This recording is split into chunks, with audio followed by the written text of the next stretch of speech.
Upang makapaghiganti sa mga tao, nagtipon ng Dog King ng daan-daang mga asong gala. Pinapangunahan niya ang buong hukbo niya upang atakihin ang lungsod, ngunit hindi inaasahang natagpuan niya ang kanyang batang amo.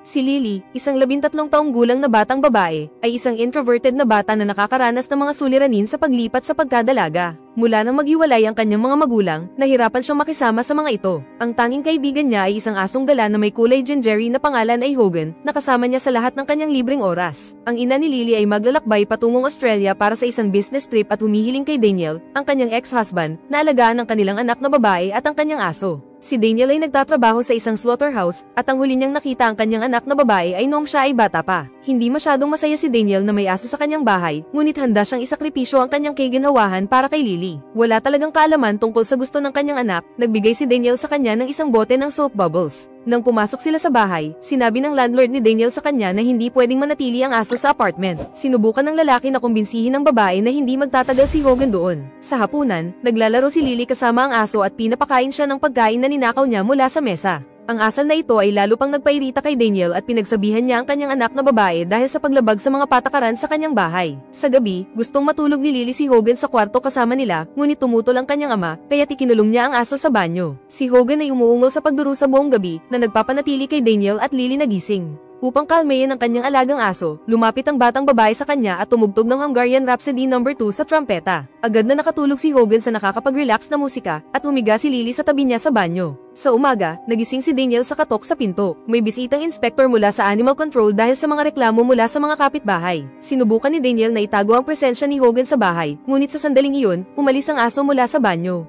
Ipinaalam ng inspektor kay Daniel na ayon sa bagong batas, kailangan niyang magbayad ng buwis para sa pag-aalaga ng isang hindi nakarehistrong asong gala. Nagalit ang lalaki at tumangging magbayad para sa aso ng kanyang ex-asawa. Nang marinig ni Lily ang kanilang pag-uusap, nagsimula siyang mag-alala na ipapadala ng kanyang ama ang kanyang alaga sa animal shelter. Upang hindi iwanan si Hogan na mag-isa sa bahay, dinala niya ito sa kanyang paaralan ng musika at itinago sa storage room. Dahil sa malalakas na tunog ng musika, tumakbo ang aso mula sa storage room at nagdulot ng kaguluhan sa klase. Ang nagagalit na guro ay humingi kay Lily na ilabas ang aso mula sa silid-aralan at bumalik sa klase, ngunit ayaw ng batang babae na iwanan ng kanyang kaibigan, kaya umalis siya kasama ito. Sa kanyang daan pauwi, nahabol ni Daniel si Lily sa kanyang sasakyan. Tinawagan siya ng guro ng musika. Sumigaw siya sa kanyang anak na babae at iginiit na dalhin nila si Hogan sa animal shelter. Ayaw ng batang babae na magpaalam sa kanyang pinakamatalik na kaibigan at sinubukan niyang kumbinsihin ng kanyang ama na bayaran ng buwis para sa kanya, ngunit nanatiling matigas ang lalaki. Itinigil niya ang sasakyan at itinapon si Hogan sa kalsada, sa kabila ng mga luha at desperadong pakiusap ng kanyang anak. Sinubukan ng aso na makahabol sa sasakyang umaandar, ngunit hindi siya makasabay, kaya't natagpuan niyang nag-iisa sa gitna ng abalang highway. Sa gabi, nagplano si Lily na hanapin si Hogan at tumingin sa refrigerator para sa karne. Nahuli siya ng kanyang ama sa kusina at pinabalik siya sa pagtulog. Sa loob ng maraming oras, tapat na naghihintay ang aso sa kanyang amo sa parehong lugar kung saan siya iniwan, ngunit hindi siya dumating para sa kanya. Nagpa siya si Hogan na maghanap ng pagkain at nakakita ng isang asong nahagip ng sasakyan sa tabi ng kalsada. Naisip niya ng ilang sandali kung dapat ba niyang kainin ang isa sa kanyang uri, at sa huli, nagpa siya siyang maghanap ng ibang pagkain. Sa pagsunod sa isang amoy, natagpuan niya ang isang butcher's shop at sabik na nakatingin sa karne. Bigla, nahatak ang kanyang atensyon ng isang maliit na puting aso na nagsabing sundan siya. Dinala siya ng puting aso sa likod ng merkado, kung saan may ilang ibang aso na nagtatapos sa natitirang karne, ngunit nang subukan ni Hogan na lumapit sa mga mangkok ng pagkain, nagsimula ang ibang mga aso na tumahol sa kanya. Dumarating ang butcher na tumatakbo sa ingay at sinabihan ng mga aso na umalis. Nananatili si Hogan sa kinaroroonan niya at tumahol sa butcher, na lalo pang nagalit sa lalaki. Nagtago ang asong may kulay gingery mula sa kanya sa cutting room, ngunit natagpuan siya ng butcher, na may dalang kutsilyo, doon at nagplano na saksakin siya hanggang sa mamatay. Dumating ang puting aso upang iligtas si Hogan, hinawakan ng lalaki sa binti at iniligtas si Hogan. Dinala ng kanyang bagong kaibigang may balahibo si Hogan sa isang abandonadong bakuran, kung saan ang iba pang mga asong gala ay masayang tumatalon sa mga puddle at umiinom ng tubig mula rito. Sinubukan din ng asong may kulay gingery na sumali sa grupo, ngunit hindi tinanggap ng mga aso ang estranghero. Kaya't kailangang panoorin ni Hogan at ng kanyang puting kaibigan ng grupo mula sa isang ligtas na distansya.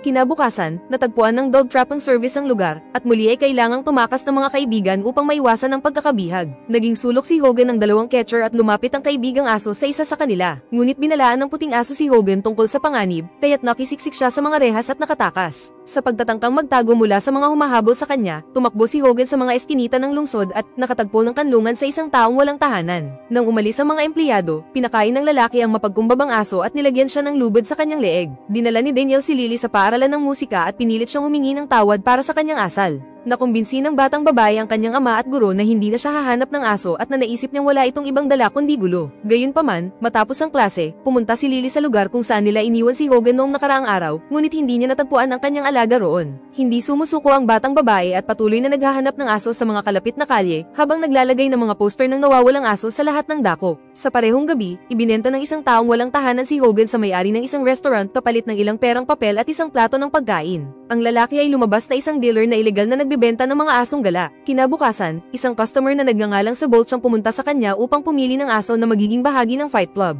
Inalok ng dealer sa kanya ang isa sa malalaki at agresibong mga aso, ngunit pinili ng mamimili si Hogan. Sinubukan ng lalaki na kumbinsihin ng customer na huwag kunin si Hogan at binalaan na masyadong manipis ang balat ng aso at masyado siyang mabait upang makilahok sa mga ganitong bagay. Ngunit tiwala si Bolch na magagawa niyang gawing fighting dog si Hogan bago ang susunod na laban. Pinakain niya ang aso ng mga sleeping pills upang dalhin ito sa kanyang bahay. Nang magising si Hogan, pinakain siya ng lalaki ng protein supplement mix upang palakasin ang kanyang mga kalamnan. Upang mag-instill ng agresyon sa aso, regular na pinapalo siya ni Bolt gamit ang isang pangbayo at pinapahirapan siya sa mga nakakapagod na pagsasanay. Mabilis na nawawala ang mga natitirang kabaitan ni Hogan at nagiging isang malupit na hayop na handang punitin ang kanyang kalaban sa anumang sandali. Samantala, hindi tumitigil si Lily sa paghahanap sa kanyang alaga. Dumating siya sa animal shelter at tinanong ang may-ari tungkol kay Hogan. Sinabi ng babae na maliit ang tsansa ng aso na makaligtas sa kalye. Malamang, siya ay nahagip na ng sasakyan o nalunod sa ilog. Habang naroon ang batang babae sa shelter, nanakaw ang kanyang bisikleta at siya ay naiwan na nag-iisa, malayo sa kanyang tahanan. Sa gabi, dinala ni Bolch si Hogan sa isang underground dogfight club upang subukan ang kanyang bagong subject. Ang mga patakaran ng laban ay simple, dalawang galit na aso ang naglalaban sa ring at ang isa na mananatiling buhay ang panalo. Ang may-ari ng champion dog ay mananalo ng malaking jackpot. Pinalaya si Hogan sa arena laban sa isang malaking itim na Rottweiler. Nagsimula ang isang mabangis na laban sa pagitan ng mga aso, kung saan sa simula ay nalulugi si Hogan sa kanyang kalaban. Ngunit sa pagpapasya sa tamang sandali, tinaga ni Hogan ang lalamunan ng kanyang kalaban at nakuha ang panalo sa laban. Habang nagagalak ang kanyang trainer sa kanyang tagumpay, nakatitig si Hogan ng walang emosyon habang dinadala ang dogwang Rottweiler palabas ng arena. Humahanga sa kakayahan ni Hogan, isa sa mga manonood ang nagtangkang bilhin ng aso mula sa may-ari. Nang tumanggi si Bolch na ibenta ang kanyang subject, nagsimula ang mga lalaki na magtalo. Bigla, namatay ang ilaw sa silid, iniisip ni Bolch na may nagnakaw ng aso, ngunit si Hogan, sinasamantala ang pagkakataon, ay tumakbo palayo mula sa kanyang torturer. Kasabay nito, tumatakbo si Lily pauwi sa mga kalye ng gabi. Hindi siya nagmamadaling bumalik sa kanyang ama, kaya't hiniling niya kay Peter, ang kanyang kaklase mula sa paaralan ng musika, na dalhin siya sa isang nightclub. Sa simula, tumanggi ang lalaki, ngunit kalaunan ay nagpasya siyang gamitin si Lily upang makalusot ng isang bag ng marijuana sa loob ng club. Pumasok ang mga kabataan sa club bilang magkasintahan at tahimik silang pinayagan ng gwardiya, sa kabila ng pagiging napakabata ng batang babae. Pagkapasok nila, iniwan ni Peter si Lily na mag-isa sa party habang siya ay nakipag-enjoy sa ibang mas nakatatandang babae. Nagsimula siyang magalit at nagpasya na uminom, na nagdulot sa kanya na makatulog sa sahig ng club. Sa umaga, dumating ang pulis sa club at natagpuan ang marijuana sa kanya. Dinala nila si Lily sa presinto ng pulis, kung saan siya ay sumailalim sa drug test. Lumabas na negatibo ang test at ibinigay ng mga pulis ang batang babae sa kanyang nag-aalalang ama. Umiiyak si Daniel, nakakaramdam ng guilt tungkol sa maaaring mangyari sa kanyang anak na babae. Humingi siya ng tawad kay Lily at nagalok na mag-ampon ng isa pang aso mula sa shelter. Pinaumanhinan ng batang babae ang kanyang ama at sinabi na ayaw na niyang magkaroon ng aso, kaya't bumalik sila sa bahay. Kinabukasan, kailangan nang pumasok ni Daniel sa trabaho, ngunit natatakot siyang muling tumakas si Lily mula sa bahay. Nangangako ang batang babae sa kanya na hindi siya tatakas at pinilit ang kanyang ama na umalis. Samantala, bumalik si Hogan sa isang abandonadong bakuran na puno ng puddle kung saan natagpuan niya ang kanyang matandang puting kaibigan. Naglalaro sila sa tabi ng ilog at naghahanap ng natirang pagkain, ngunit ang kanilang tahimik na buhay ay muling naging abala ng dog trapping service. Sa pagkakataong ito, nagawa nilang mahuli ang mga kawawang aso at dalhin ang mga ito sa shelter. Napansin ng may-ari ng shelter na nasugatan ng paa ni Hogan at ipinadala ang aso para sa paggamot. Habang naghihintay ng kanilang turn sa treatment room, pinapanood ng mga asong gala ang isang karton na Tom and Jerry. Napansin ng asong may kulay gingery ang isang babae na inuutan ng isang may sakit na mongrel sa isang silid katabi nila at inilalagay ito sa isang itim na bag. Sa kabutihang palad, nakatakas si Hogan sa kapalarang ito. Siya ay ginamo at inilagay sa isang kulungan kasama ang iba pang mga asong gala. Namigay ang staff ng mga mangkok ng pagkain sa mga kulungan, ngunit, hindi tulad ng ibang mga aso, hindi man lang tinangkang hawakan ni Hogan ang pagkain. Hindi na siya makapagtiwala sa mga tao. Kinabukasan, may mga bisita na dumating sa shelter upang pumili ng alaga. Isang bisita ang humanga kay Hogan, ngunit nagiging agresibo siya at sinubukan niyang salakayin ng batang babae sa sandaling lumapit siya sa kulungan. Inutusan ng may-ari ng shelter ang empleyado na asikasuhin ang baliw na aso. Kasabay nito, nagsimula ang isang konsyerto sa paaralan ng musika kung saan nagtanghal si Lily. Dumating si Daniel sa pagtatanghal upang suportahan ang kanyang anak na babae. Nang subukan ng isang empleyado na ilagay si Hogan sa isang kulungan kasama ang ibang mga aso, pinuto ng aso ang kanyang tali at inatake ang lalaki. Kinagat niya ang leeg ng empleyado, walang awa siyang pinatay ito. 900 aso ang tumakas mula sa kulungan at sumama kay Hogan, pinili siyang maging leader ng kanilang grupo. Sinubukan ng may-ari ng shelter na pigilan ng asong may kulay gingery, ngunit madali siyang nahulog sa lupa. Ang iba pang mga aso ay tumakbo ng malaya kasunod ni Hogan. Isang malaking grupo ng mga asong gala ang bumuhos sa mga kalye, nagdulot ng panik sa mga residente ng lungsod. Gutom at galit, sinalakay nila ang mga tao sa paligid at kinuha ang kanilang pagkain. Pumasok din sila sa konsyerto ni Lily at pinalibutan ng gusali mula sa lahat ng panig. Para sa kanilang kaligtasan, kailangan ng mga tao na mag-barricade sa concert hall at maghintay ng tulong mula sa pulis. Sigurado si Lily na si Hogan ay kabilang sa mga asong gala at nagpasya siyang hanapin siya. Sinubukan ni Peter na kumbinsihin ng batang babae na huwag ituloy ang mapanganib na ideya, ngunit sa huli ay tinulungan siya nitong makalabas at ipinahiram ang kanyang bisikleta. Sumakay si Lily sa mga desyertong kalye, umaasang makikita ang kanyang asong may kulay gingery at mapipigilan ng atake. Bigla, tumakbo ang grupo ng mga asong gala mula sa eskinita at tinamba ang batang babae mula sa kanyang bisikleta. Hindi sila umatake sa kanya kundi patuloy na tumakbo, parang may tiyak na layunin.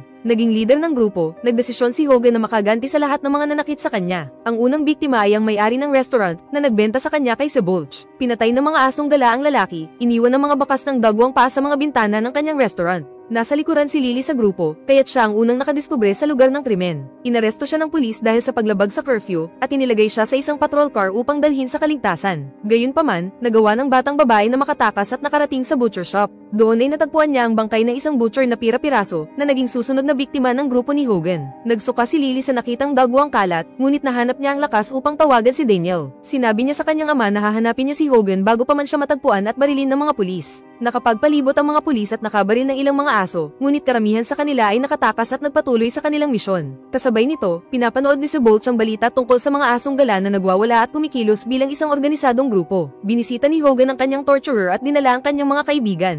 Inutusan ng aso ang mga mongrel na atakihin ng lalaki at, nakabuka ang mga pangil, pinanood niya habang pinupunit nila ito. Natagpuan ng puting aso si Lily at tinanong ang batang babae na sumunod sa kanya dahil dadalhin siya nito kay Hogan. Harangin sila ng isang animal control officer at binarilang walang kalaban-laban na mongrel. Sa kabila ng mga desperadong pakiusap ni Lily, lumapit ang empleyado sa nasugatang aso at tinapos ito. Tumakbo ang batang babae pauwi sa kanyang ama, kung saan natagpuan niya ang bangkay ng landlord. Ngayon, wala na siyang pagdududa, ang grupo ni Hogan ay pumapatay ng tiyak ng mga tao at dapat na si Daniel ang huling target. Sumakay si Lily sa bisikleta papunta sa trabaho ng kanyang ama at pinabalaan siya tungkol sa panganib. Gayunpaman, nag-aalala rin si Daniel sa kaligtasan ng kanyang anak na babae, kaya't pumunta siya sa slaughterhouse upang makahanap ng mga armas. Samantala, ang grupo ng mga aso na pinangunahan ni Hogan ay pinalibutan si Lily sa kalye. Sinubukan ng batang babae na makipag-usap sa kanyang alaga, ngunit hindi na siya nagtitiwala sa kanya matapos ang lahat ng kanyang pinagdaanan. Unti-unti siyang lumapit sa kanyang amo at inihahayag ang kanyang mga pangil ng galit, handang salakayin ng batang babae sa anumang sandali. Tumakbo si Daniel mula sa gusali na may hawak na blowtorch upang palayasin ang mga mongrel at iligtas ang kanyang anak. Lalo pang naging agresibo ang mga aso, at nagsimula silang lahat na tumahol kay Daniel. Umiiyak si Lily at sinubukan na pakalmayin ang lahat, ngunit walang nakikinig sa kanya. Sa huli, nagpasya siyang tugtugin ng rhapsody sa trumpeta, na minsan ay tinugtog niya para kay Hogan.